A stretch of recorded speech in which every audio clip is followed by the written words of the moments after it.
this is where you start to realize that there's something spiritual going on. Everything needs to change. I mean, everything. This is why society is resisting. Here's the crazy thing about power. Everything belongs to God. There's really no reason for an infant to have a neurotoxic level of aluminum in their body other than it was injected into them. And it's a pretty extensive profit system. They make $26.7 billion a year off pediatric vaccines because he was injured, and the people responsible don't want to take responsibility. Because why would you be so against these people having a voice? It says, we don't trust you as a parent to care for your child that we injured. They completely control your life in every single aspect. This is not a system that can be reformed. Houston should rightfully have the power and control over his own life. Completely denied and disregarded the law. This is the final wake up, where you remember who you really are and finally follow your God-given calling. Let's get into it. Okay, so welcome everybody to the final wake up. I'm super excited for this episode. I have Katie Asher here. Her and her son Houston were pretty heavily featured in the Telepathy Tapes. If you haven't already listened to it, go listen to it. It actually was #1 over Joe Rogan for, I don't know how much time. Was it like a week, maybe a little bit longer? A little bit. It was over Christmas, which is pretty impressive. Yeah. Like on Christmas Day, Joe Rogan was talking about the Telepathy Tapes, and we had actually outnumbered him or whatever. I don't know how the rankings work, but we were ahead of him. Yeah. For that little moment.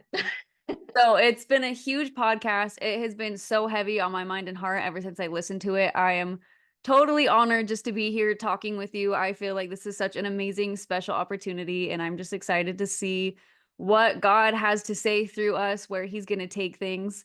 So we'll just start with a little prayer. Our Father in heaven, thank you so much for bringing us together today. I pray for your protection over this podcast. Please let all the technology work just fine. No technological difficulties, please, Lord. Thank you for bringing us together. I pray that our voices may be able to get your message across.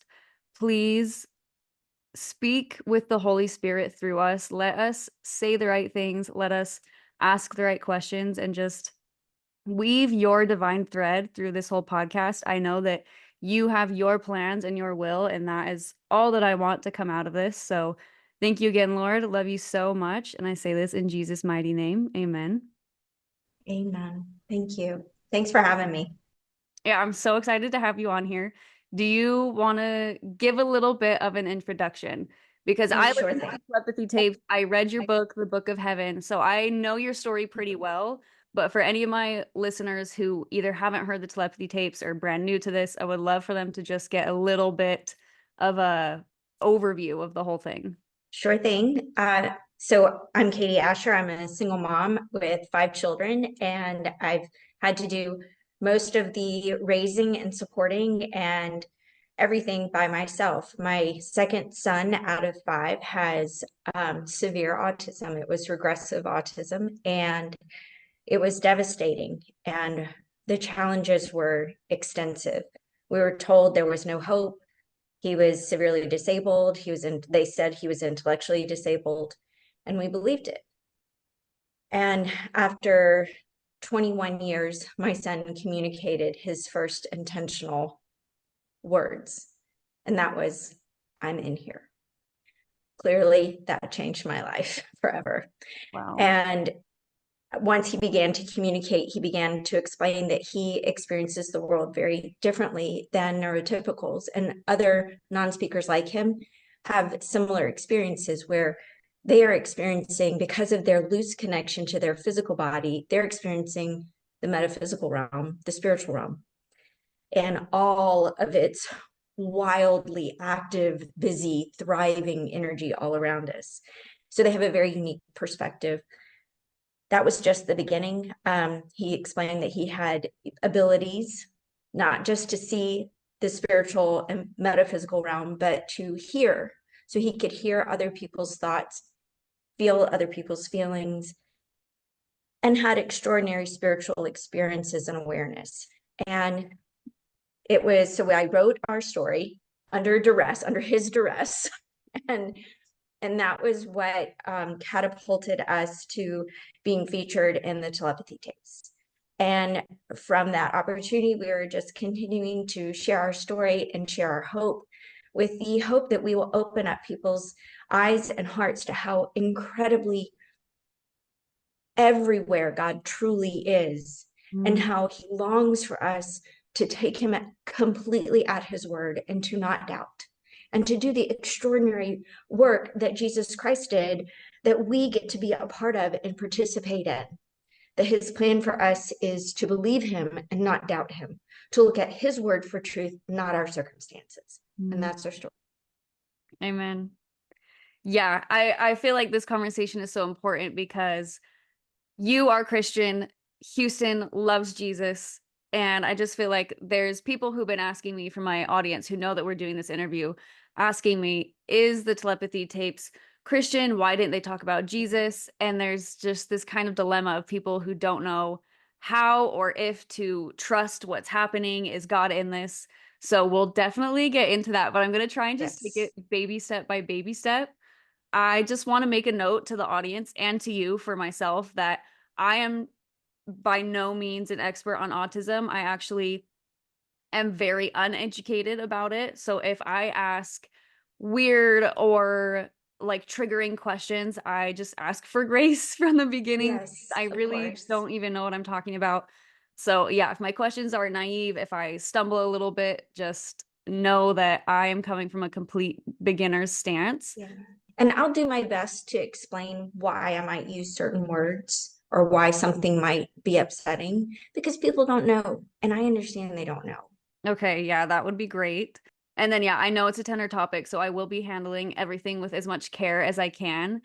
And I also know for everybody, but also for Houston and just this population of people, that nervous system regulation is really important. And so I want to ground us down right now, calm us down, kind of just get us into that state where our mind and our hearts are working together so that we can have a really successful conversation, deep, meaningful, loving, all the above.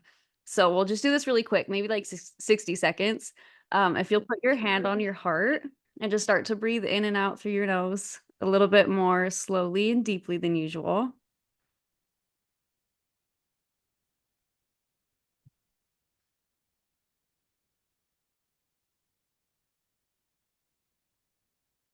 Just focusing your attention on your heart, even imagining your breath flowing in and out through your heart.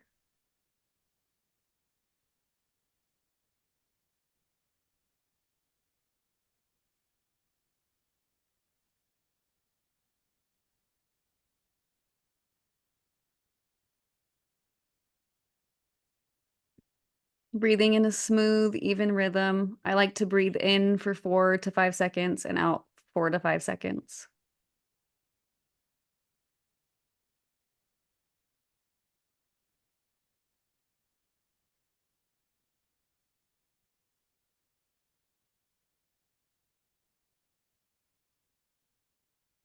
And then I would love for both of us to call upon an emotion that we want to have present in this conversation, whether it's peace or calm or love. Just try to generate that emotion within yourself, and we'll just sit here for a few more seconds and let that become the tone for the show.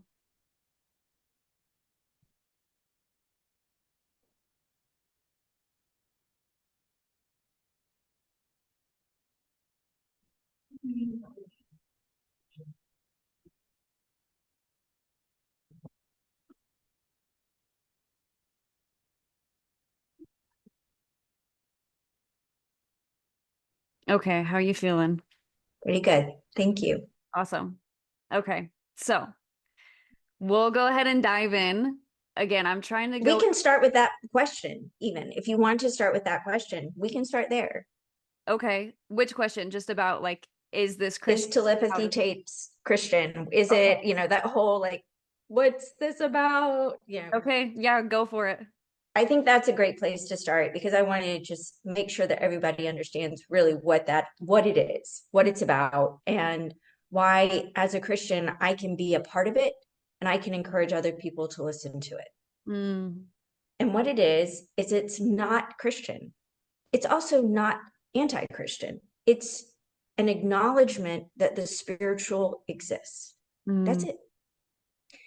So guess what? The spiritual is massive, and it includes everything that we experience in the material world and more, because spirit is the source of matter.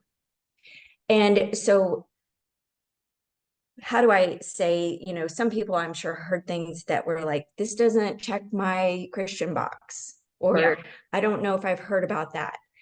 And it's hard to give like a one blanket statement to answer every single one of those questions, because each question is unique.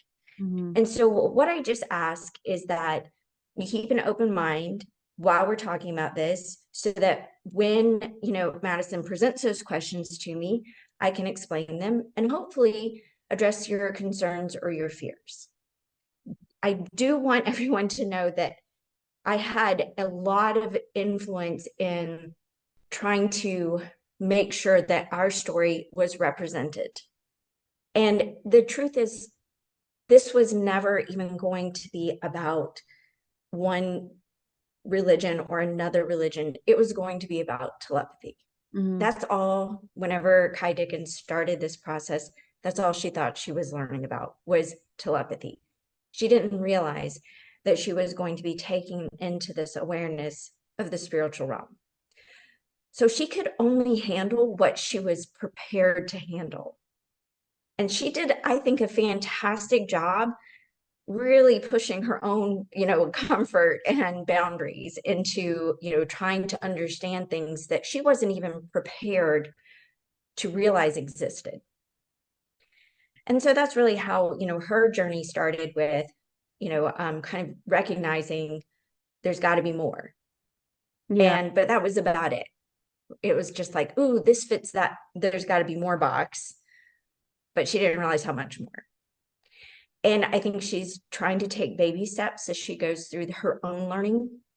And that's okay, because we can walk slowly with people as they make this journey and they walk through this time of discovery. And journeys aren't a straight line. Rarely are they a straight line. Typically, they take us through all sorts of places, and some are dark and some are frightening, and all of those are still part of the journey. The question is, where are you headed?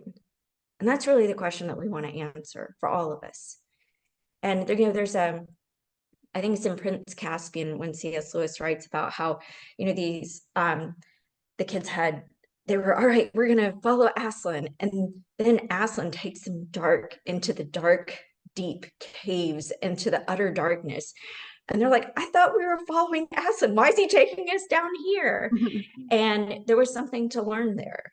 What we need to do, no matter where we are going, no matter what we are hearing, is we need to be just having our light, the word of God.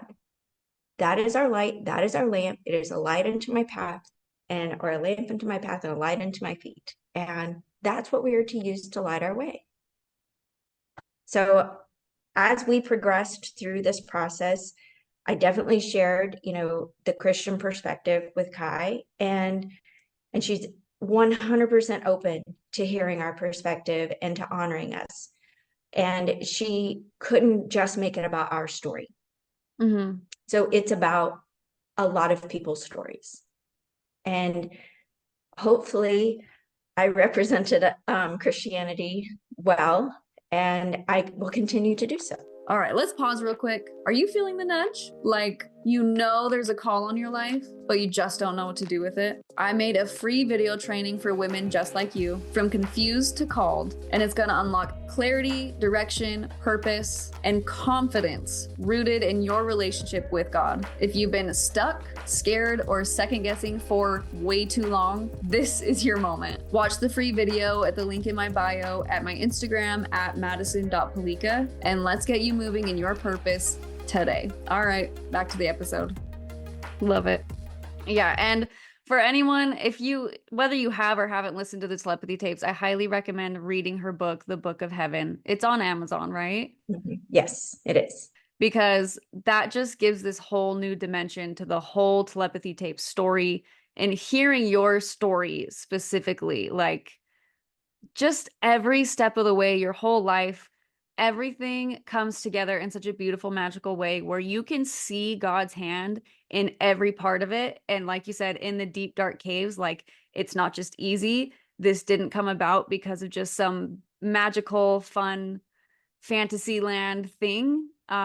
It It is, wasn't a dark night of the soul, it was a dark 50 years of the soul. So that's kind of my frame of reference. It yeah. was, how do I believe you, God, when this is my life? Mm-hmm. And that's the truth. So, can you give us kind of just a foundational understanding of what exactly autism is and specifically what it is that Houston deals with? Autism has grown in its definition. So I want to go back to what it was originally used to define. And I think that would give people a better understanding of, why a lot of us parents are upset about the use of the word so broadly, and what we think it means versus what other people think it means. Mm. And so when Houston was diagnosed, I want you to understand the regression happened in 1997. So this is a long time ago. Okay. So he's 28 now.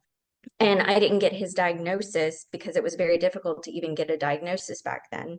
I had to wait 6.5 months just to get an appointment to have them examine him. And there were three options. And I had read every single thing that there was to read back then, which was not a lot, but I had read every single medical journal there was to know.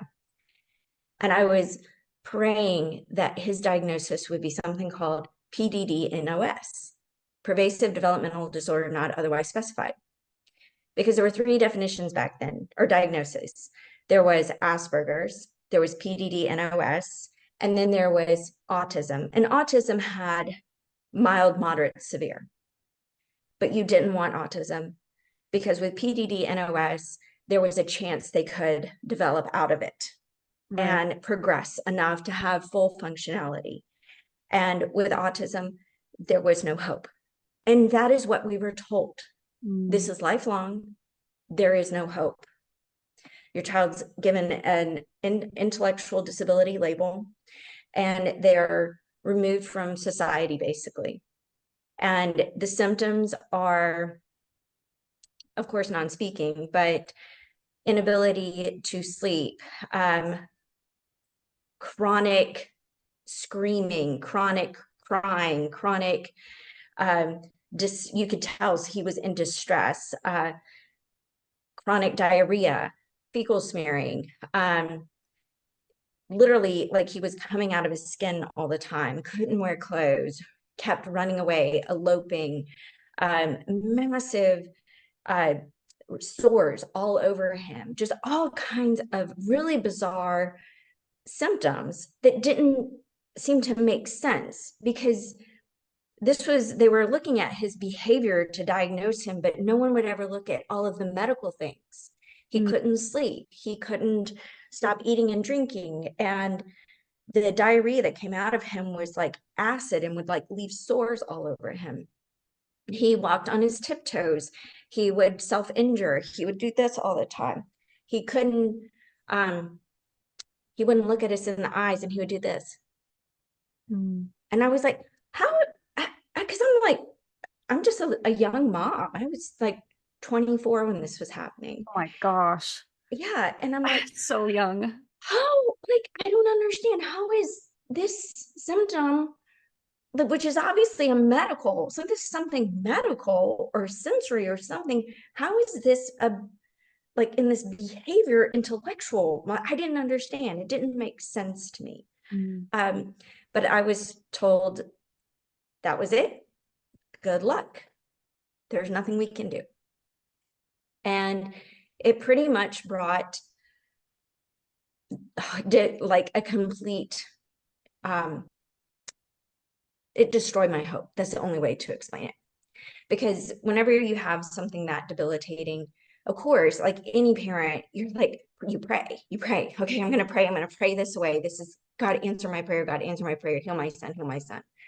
And you know, you do that for a while, and then the despair just really kicks in. And what you don't realize is when you start to doubt God, what comes up running, flooding, like literally like the dam has broken, is fear. So the second you start not believing God, fear totally takes over. And I had every single version of that. I don't think I lacked any of them. I remember at one point thinking that when he would elope constantly, just one time after another, and I was saying, like, I really think that I should be studied because I am going through all the stages of grief every single time he elopes. Mm, And then I realized that I was actually skipping some. And I'm like, that's strange. I'm like jumping to different stages. And it was really kind of, I was trying to take some examination of myself and how I was approaching this and dealing with what was catastrophic in our lives. It stole everything that you can steal. Not only did he lose the opportunity to be educated, but we weren't included in any part of society. We weren't included in church. We weren't included in the community. All of my friends no longer wanted to be my friends because having me over meant having Houston over, which meant a disaster of some kind. mhm, And so just very quietly, everyone left. And mm. so there I was alone. And then of course, we dealt with all of the financial crisis, and I was in an abusive marriage. So I had all of that going on too. And somewhere in there, hoping became too much. I just couldn't keep it up. Yeah. And so I gave up. And I was in that place for a very long time. So that's what autism looks like to me. It means severe self-injury. It means never sleeping. It means him running away. It means him being hit by a truck. It means nakedness. It means screaming. It means hands over the ears. It means obsessive eating and drinking. It means isolation. It means sores everywhere. It means aggression. It means terror. It means all my other kids hate me. I Mm, don't know what it means to these people who get on TikTok and sit there and talk about their autism, but they're not dealing with what I'm dealing with. And I am offended by them using my child's diagnosis for what is not what my child has. mhm. Yeah, I think it gets thrown around a lot these days. Well, it happened with the Neurotribe book by this gentleman who has absolutely no experience in the world of diagnostics or autism or severe autism. He was a food critic, and he wrote this book on neurotribes and basically said, oh, all those geeks in, Silicon Valley are really autistic. He was talking about people who have Asperger's. Mhm. And so basically then it became, if anyone has a quirk, if anyone has a this, if anyone has any kind of social anxiety or anything, then that's just a type of autism. So then they completely changed the diagnostic criteria, gave basically now anyone can self-diagnose. And I can't even tell you how many emails I get where people are able to type and talk on the phone and post a video, and they talk to me about their undiagnosed autism. And it's hurtful to me. It truly is hurtful. And then the people who say that they speak for autistics, I've gotten messages from people who have complete functionality of their body and life, who can speak, who can talk, who are married, who can drive a car, who can work, who have total function of their body, and tell me that they speak for my son, but I don't speak for my son. Wow. It's a real, not only is it it lacks all compassion, but it's inaccurate. Mhm. If you can do all those things, then you don't have what my son has. Right. But to tell a parent that their experience isn't real, that your experience and you don't know me or my son, and that you speak for my son. I mean, yeah, a lot of the parents say, if you speak, you don't speak for our kids. And the DSM-5 basically was completely changed to massively include a lot of really undescripted symptoms so that anyone can claim being autistic. I've heard people now say, well, I think all humans are on the spectrum. And I'm like, it's not a spectrum. Mm, This is like a severe biomedical, neurological disability. right. And can you, because you mentioned that he started to regress, can you talk about the Yes. early year, months, however long of his life, and then what happened that caused him to start regressing? Yes. Houston was, I think, honestly, he probably wasn't producing enough glycoprotein or some type of cellular issue as far as his immune function. Because what happened was he was developing perfectly normal. And he met every single milestone was like 100%, 100%, 100%, 100%. And then he got his DTP Hib shot, which, just so everybody knows, the DTP Hib shot is what the big pharma and the manufacturers went to Congress with because there were all these people suing them. And they said, we can't make this anymore because it's costing us too much. We have too much liability. It's costing us too much legally. And Congress, of course, the health department wanted them to make vaccines safe. And the big pharma said, we can't. Mm. There's no way to make them safe. And that is why they were given immunity, because there was no possible way to make them safe. So they didn't take away the shot, they just gave Big Pharma the immunity and said, keep going. Yes. So they're still giving this today. Yes.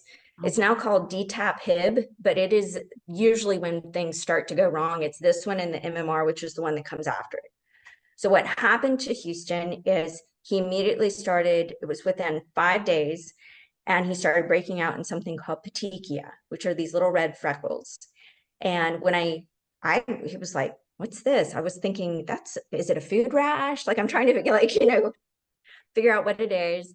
And I called the doctor and they said, come in immediately. It was a Saturday morning. And the doctor looked at him. He walked out. He walked back in and he said, I've already had him admitted to Arnold Palmer Hospital. Would you like an ambulance? And I was like, what's wrong? And he said, we need to run tests. He wouldn't even tell me. wow. We get there, a hematologist met us, and she said very simply, she said, your son either has leukemia or immune thrombocytopenic purpura. Please remember the word thrombocytopenic. Also remember immune. So Okay. just so you know. So they do all these tests. By this time, he's literally covered in these little freckles. What I didn't know is that's his immune system killing off his blood platelets. He was literally bleeding internally. That's Wow. what that is.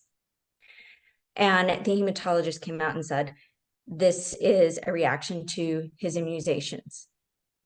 Now, we didn't know at the time just how bad those reaction, like the impact of that reaction was going to be. And he gave him gamma globulin, just all these things to try to boost his immune system, but it was not enough. And the damage was already done. By the time we get the MMR, it gets vastly worse. And what is the And MMR? it's measles, mumps, and rubella. Okay. Rubella is German measles. What's interesting is like that's what like first made me look, because whenever you heard a whole bunch of moms and dads talking about the MMR, so I did the same thing. What's in this? And then I see the rubella, and you see this link between autism and rubella before there was a big pharma, right? I mean, not that, I mean, there were vaccine farms and things like that. By the way, just so everybody knows, what they used to do, there's a man named Jenner who, this was his whole idea, and he would take pus off of animals, especially cows and horses, and mix it in with stuff, and that was the pox that you were supposed to take to essentially, they would scrape off part of your arm and inject that into you, and that was supposed to give you immunity. It didn't, but that's irrelevant. That is what it is. It's literally from this pus of animals, Okay. Gross. and really gross. But so rubella, and what was happening is when mothers were getting rubella when they were pregnant, the child would often have these, what we would call autism. Okay. And this is maternal onset. And so I'm going to very quickly explain why this all matters. And you can see the link between the MMR, rubella, maternal onset, the vaccines, the whole thing. Okay, so basically what autism is the body reacting to an immune event. So there is an immune event. And what happens is the immune system is triggered. And the immune system, when it's triggered, if it doesn't come back down, then the brain, it's called a cytokine storm. Okay, I've Right? heard of this. Yes, no, a cytokine storm is essentially a massive amount of IL-6, interleukin 6, is released into the body. And if a chronic amount of that is basically released into the body starts experiencing massive organ dysfunction, sometimes failure.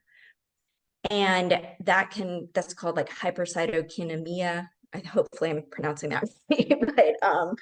But anyway, and among the other organ dysfunctions that it causes encephalopathy. So why does that matter? Well, in normal development, when we're first born, we have all these sensory synapses, massive amounts of sensory synapses. And this is what helps us learn, right? This is why we're able to learn so quickly as children. And what people don't realize is like, you're not born with motor. Motor develops. That's something that happens over time. You progress, and it's part of development. What you are born with is sensory inputs and sensory synapses that are just soaking in everything. We're like sponges. Well, as your body begins to figure out where it is in space, the brain very slowly begins to start pruning the sensory synapses. And it does this for a reason, because now it's working on motor. So now it's trying to take pruned synapses and then work them into the motor. And then you have motor sensory integration. This is where those primal reflex integrations are so important, because this is where this motor and sensory are actually, those networks are connecting in the cerebellum. Like, this is where it happens. If you have encephalopathy, your brain does not prune synapses. So the motor doesn't develop, the sensory doesn't integrate with the motor. So we have one system that doesn't develop and the other one that isn't functioning optimally. So when the gut, of course, which produces the neurotransmitters, is completely dysfunctional because of all of the cytokine storm. So all this dysfunction, the kidneys don't work, the liver doesn't work, it can't release the toxins. So all of these things happen, and that is why the brain isn't receiving the neurotransmitters. The sensory synapses haven't been pruned. So whenever there is the signal goes to the motor to try to make the body do something, there are too many pathways for it to actually discharge, and there's nothing for it to receive the instruction. Plus you have the wrong chemicals. So all of that creates this basically a mess. Yeah, that makes sense. Now, yeah, so that same immune reaction can happen whenever someone in utero. It can happen when a mother is pregnant. So if the mother has an immune event, it can trigger that same immune reaction, that same cytokine storm.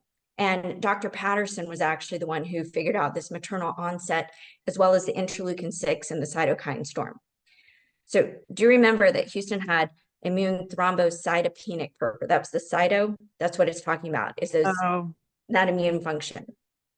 Okay, so how do immunizations cause this? Well, the adjuvants, essentially the baby's immune system is not developed.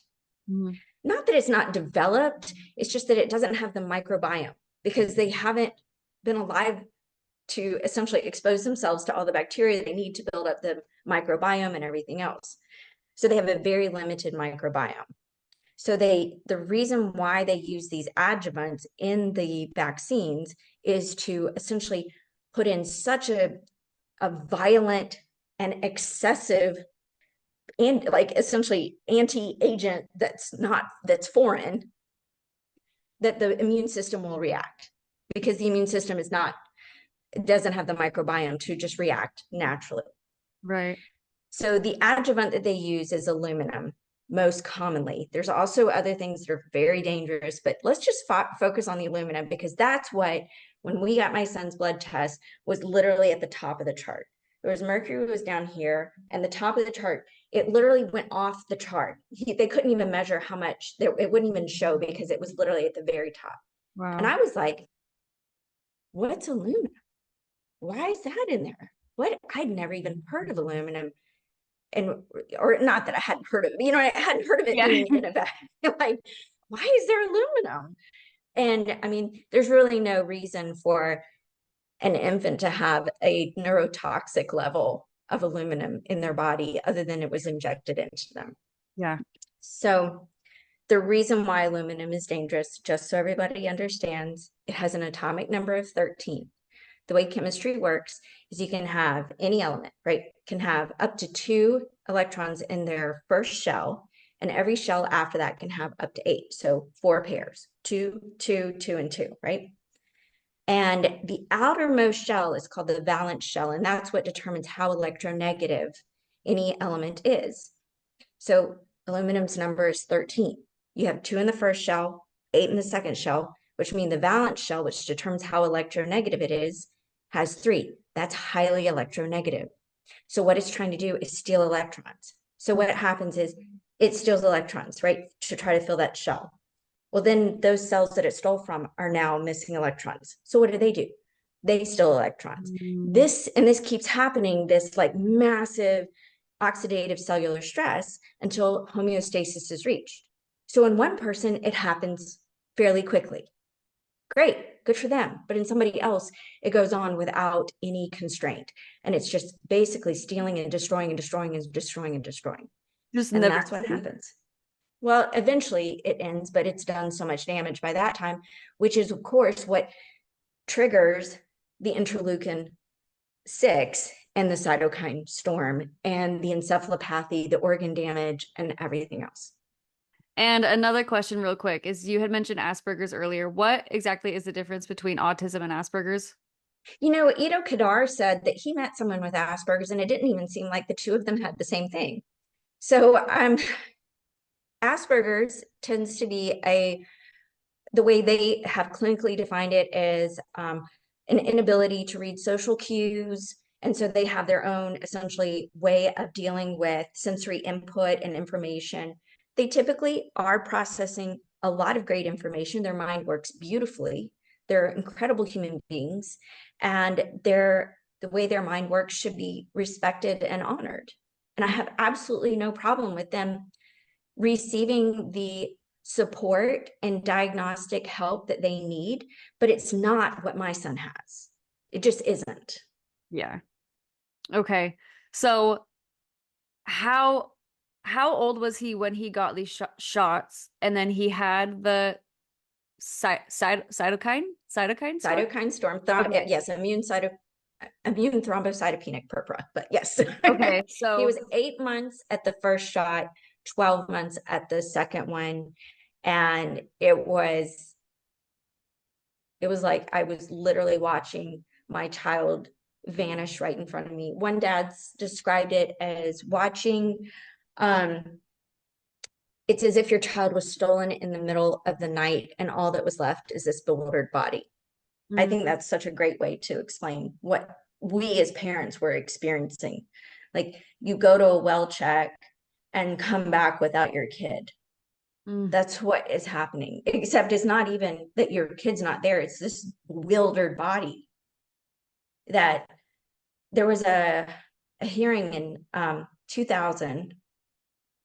Yeah, I'm pretty sure it was 2000. It was literally the same time I was getting Houston's diagnosis, in April of 2000. Congressional hearing of all these parents who were sitting there describing the massive chronic diarrhea, the destruction of furniture, the sores, the inability to speak. And they were just literally describing it. Like, Congress has known. This is not a secret. They've been made fully aware of what happened to these children's bodies after they experienced a well visit. profits over people. Yes.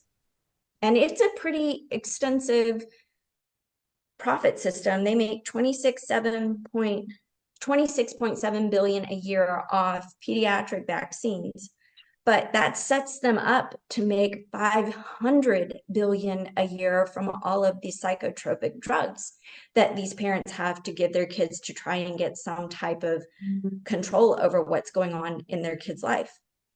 And also, those things are bad too. Yeah. So they said a lot of times, go. like, yeah, because there's seizures, there's massive seizures. Houston had constant seizures. I forgot to mention that. Like, that's not a disability. I mean, that's not an intellectual disability. Seizures are not an intellectual disability. And but clearly something was going on in his brain that was hurting him. And the drugs that I've seen it over and over again, these kids they have to keep taking more and more and more. And it's because of the chronic encephalopathy. Okay, so we might need to ground again. Fine by me. Do you want to? I can take us through another. No, it's okay. But I am passionate about this because my son he lost his ability to live his life in his body. And he is a normal human being who wants what everyone else wants. He wants a family. He wants an education. He wants a career. He wants to have meaning and purpose and live a life of fulfillment. He wants to sail the seas. He literally wants to be able to learn how to sail a ship and sail the world. Mm-hmm. These are his dreams. And right now, he requires full 24/7 care that I have to provide for free because he was injured, and the people responsible don't want to take responsibility. Okay, if you've already watched my free training From Confused to Called, and you're like, yep, I know I'm called, but I just need help actually doing it, then it's time for you to take the leap of faith and join my program, Quit Stalling Your Calling. This is where I walk with you step by step, hand in hand, to get unstuck, to unlock your gifts, and start building the life, business, or ministry that God has had in mind for you all along. You don't need another podcast episode. You need a plan. So head to my Instagram at madison.palica, click the link in my bio, and let's finally do this together. All right, back to the episode. And it seems like there's even a campaign against them still when it comes to them speaking, when it comes to, like you talk about in your book, presuming competence. Yes. It's like not only have they taken normal bodily function and a normal life from these kids and their families, but they have stacked up all these other things against them.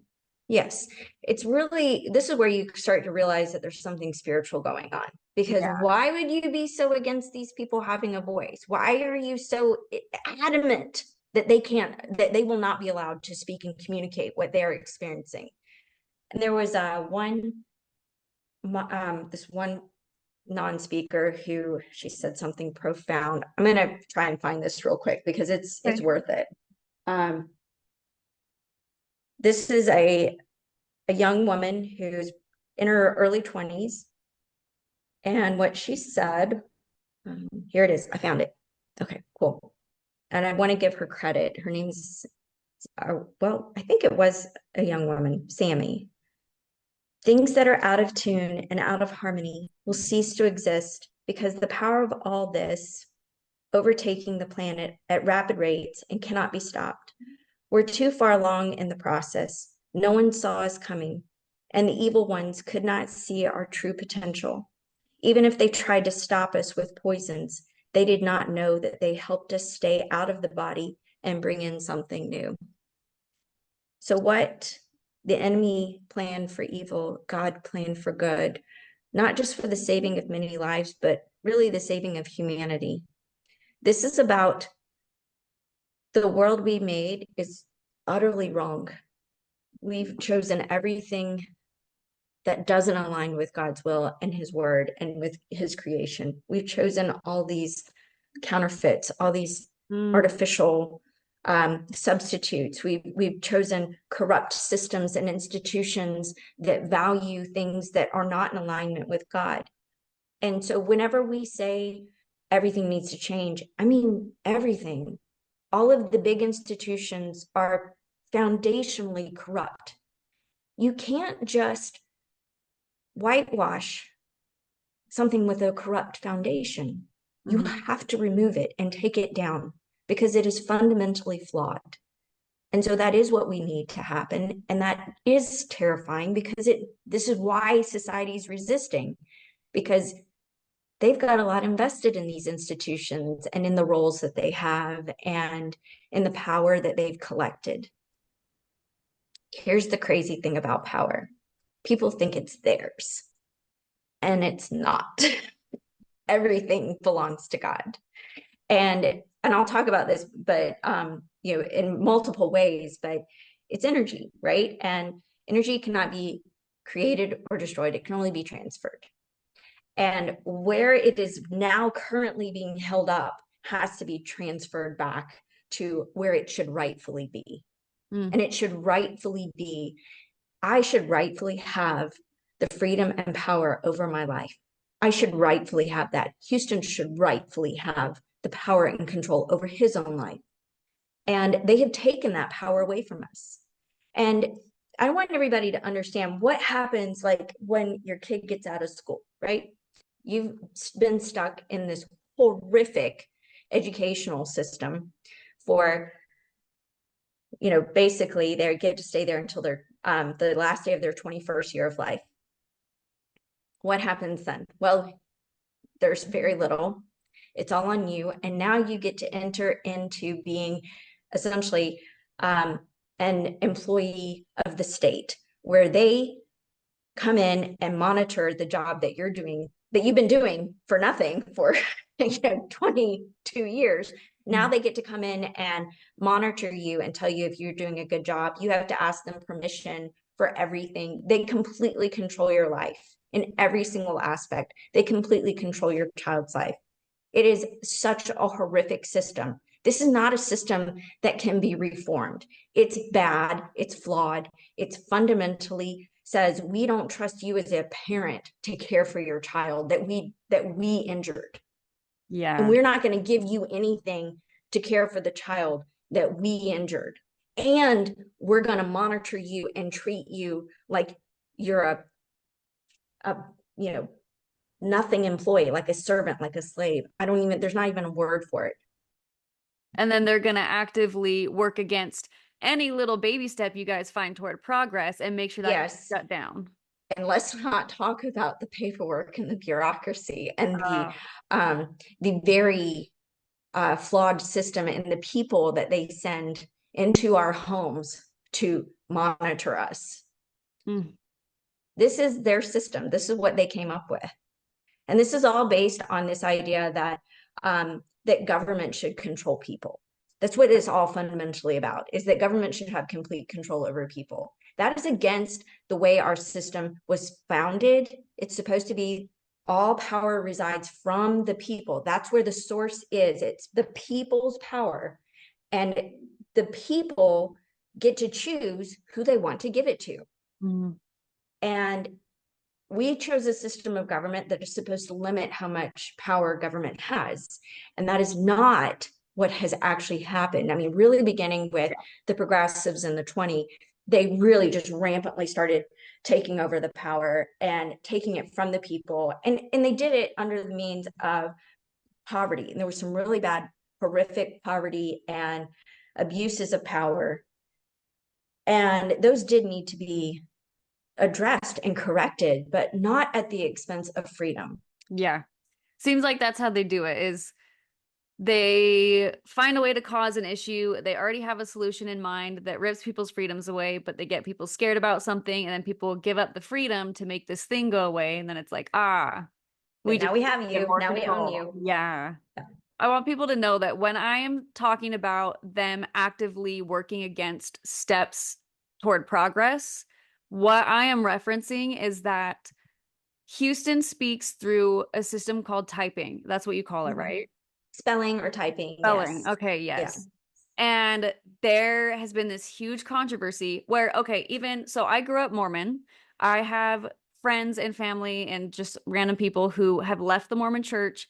And there's this girl who has a podcast dedicated to her journey after leaving Mormonism. What does she believe? What is out there? All this different kind of stuff. So I heard about the telepathy tapes from her, where she was like, I listened to this podcast. I'm starting to think maybe there actually is a God again. And I'm like, oh my gosh, this is huge. I have to listen to the Wow. podcast. And then she posts this thing from some scientist or some organization saying spelling is not legitimate. Is this Oh, you? Houston, you want to say hi? Here, come here, come and let him say hi. Want to say hi? Here, let's get down in the here, get in the screen and say hi. Hey, Houston. How are you? Hi. All right, going downstairs. Your brother's downstairs. All right, sorry. Go ahead. So sweet. Yeah, but then she shared this thing the next day from the organization or whatever saying spelling is not legitimate. The psychologist, I think the psychologist, the lady who was doing the studies in the telepathy tapes, I can't think of her name right now. It's Dr. Powell, and she's a Dr. Powell. neuroscientist. Mhm. Yes, and they're saying her license was revoked, all these things. And so the girl reposts this other article and says, "Oh, just kidding. Everything in that podcast was fake. It's not legitimate, blah, blah, blah."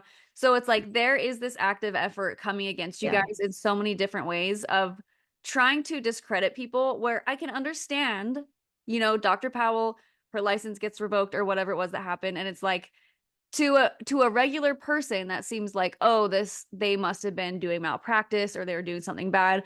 But to someone like you and I who sees that we live in a matrix and that this Yeah. world is fully corrupted, it's like people have the power to ruin reputations, to make people seem completely untrustworthy.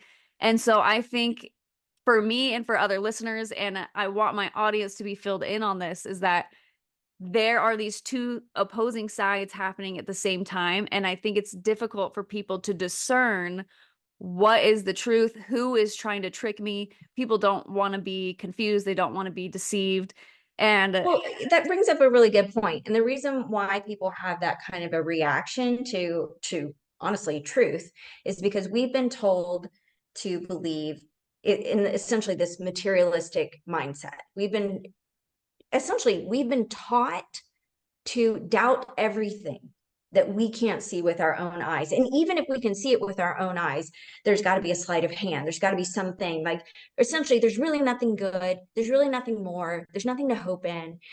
It's just fine. It's this defensive posture that nothing's real and everyone's corrupt. And except for the people saying, you shouldn't believe in God. They're not corrupt, but everybody else is. And I'm like, yeah. I don't know. There's just something not right about it. I look at those people and I don't see anything holy or good in the very people who are saying there is no God, there is no good. These are people with, and as far as spelling, the people that attack spelling, these are people with a very, very large financial and institutional and power interest.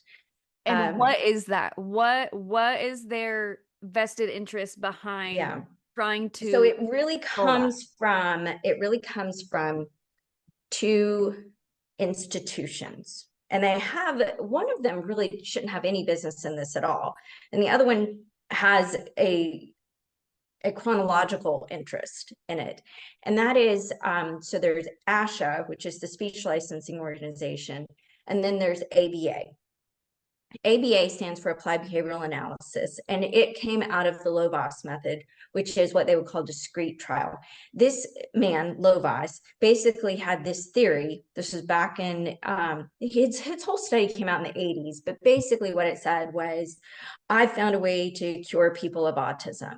And what you do is you make them do the same thing over and over, and then suddenly they don't have autism anymore.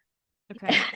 You basically break down every single task into these tiny little tasks, and you make them repeat them over and over, and then they don't have the traits that we would call autism. The unfortunate thing about his method and his test and his study was he eliminated anyone that he thought was intellectually disabled, which meant any non-speaker. And essentially the study was never able to be reproduced. They were never able to, reproduce these results. How on earth is this now paid for by insurance when they were never able to actually reproduced these original study results.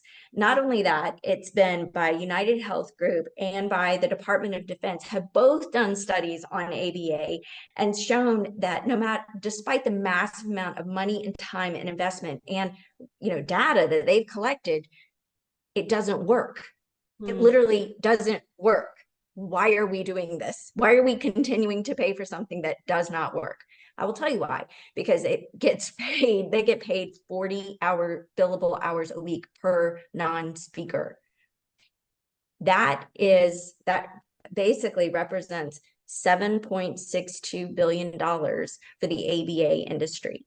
Wow. So they have a really, and it's projected to grow because, of course, 4.4 of that's a worldwide. 4.4 billion of that is US. Wow. So the bulk of it is in the US. And so they do not want to see that gravy train disrupted. And so they have because they've developed this whole system on this idea that these are intellectually disabled individuals, that they do not presume competence. And so they're going to their only way they can learn is to have everything broken down. This is all based on this whole idea of language acquisition that was discussed at this philosophical argument between how do humans think? And it was between Skinner and Chomsky. And Skinner basically said that the only way people learn language is by having it decoded to them. And Chomsky said the brain is naturally wired for language and it's learning constantly. And it learns language just all around it, just from being in the environment. Now, learning and being able to understand language is not the same as reading. That's actually a different skill set that involves some vision and everything else, but it is comprehension. Both of those are comprehension. Mm-hmm.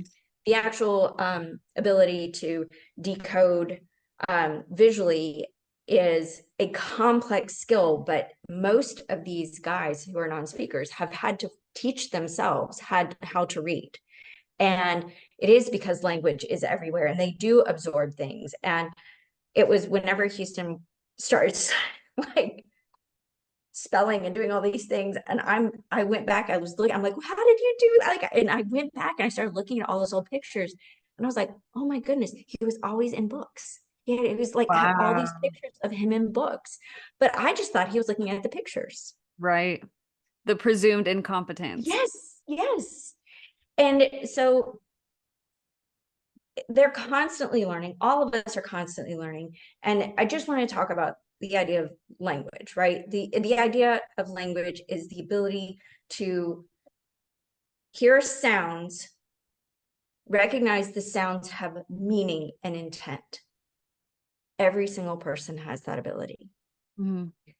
The ability to respond is actually a different set of skills that require motor control. For sure. So if your body has had a basically immune reaction, an injury where your motor has not been able to develop, then you can hear, access, understand, interpret, but then you can't respond. It's like living in because the motor wasn't developed. And also, okay, so sorry to my listeners. If you haven't listened to the telepathy tapes, you really need to, because I feel like it just is the foundational understanding for this. When we talk about spelling is, I believe, correct me on anything if I'm wrong, it is that you hold a board and it has all the letters on it and some numbers, and they will type out by pointing to different letters the words that they are trying to convey. Yes. So Houston will point to these letters in order to communicate what it is he's thinking, to show that he is thinking, that he is in there. He has a brain, he has a soul, he has a personality. So these associations working for autism are very much against this method of speaking for these children, which is incredibly disempowering. But yes, also illegal. Also illegal. Wait, what do you mean? Forget that. It's illegal for them to try to deny their communication choice. In the ADA, it says that the institution is required to follow the communication choice of the person with a disability. Wow. And they have literally completely denied and disregarded the law, the federal law. Because in my mind, they see it as a huge threat. Because imagine having these people who are connected to something larger, who can finally start sharing the things that they know. Imagine how things could quickly start to crumble if too many of these people get voices. Yes, that's exactly what's happening. Thank goodness. If this stirred your spirit, don't just scroll past it. Drop a 5-star review, share this with a friend who's ready to wake up, and tag me at madison.palica so we can spread this movement together. Ready to stop stalling your calling? Go watch the free training From Confused to Called, linked in my bio. And when you're ready to go all in, jump into my signature course, Quit Stalling Your Calling. You were made for this. Keep waking up, and I'll see you next time.